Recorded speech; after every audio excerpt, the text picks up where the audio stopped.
I was once stationed in a parish in a rather dense city, and on the block of that parish, there were a lot of apartment houses, and in one of those apartment houses lived a woman who was named Pearl. If you come from Brooklyn, she was Poyle. And she lived with her adult son, whose name was David.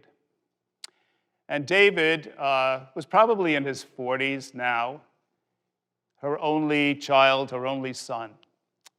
And he was severely mentally and physically challenged.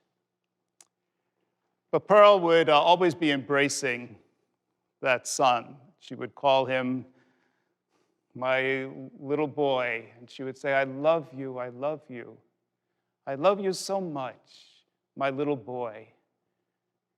And she would get him up in the morning and get him ready and follow him everywhere, take him everywhere, always making sure that nobody ever hurt her little boy, David.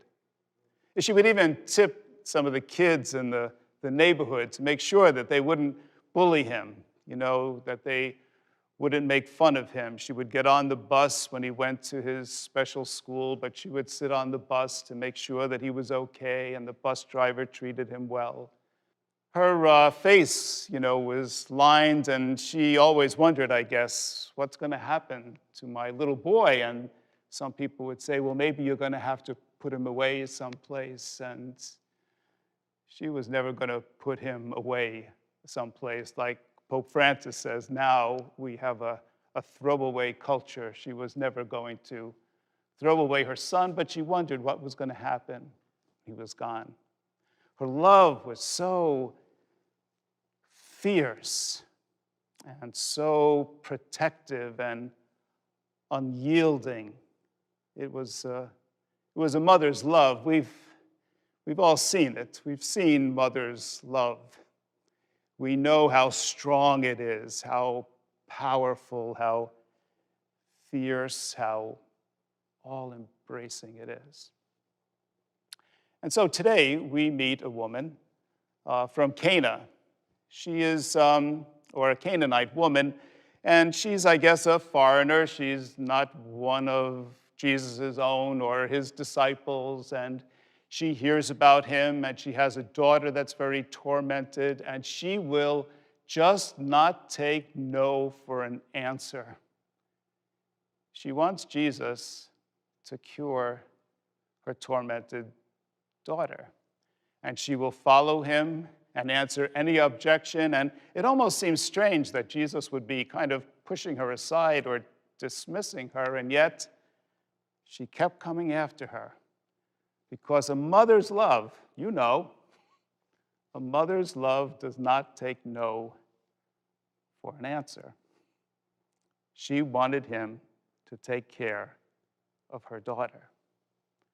It's really interesting because only just a couple of days before, the disciples who knew Jesus very well were in a storm at sea, and Peter tried to walk on the water, and he said, come on and walk, and he fell in, and he drowned, and almost drowned, and Jesus said, you don't have any faith. Why are you doubting?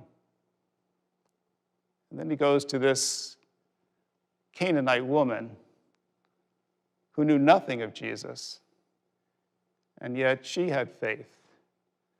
She didn't doubt. A mother's love doesn't take no for an answer.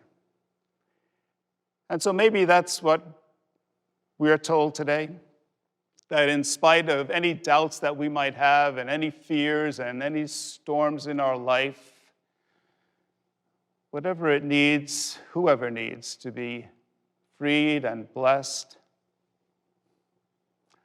don't take no for an answer, but trust, all of us, maybe in the answer that we're given, what we might really need to set us free and to heal us.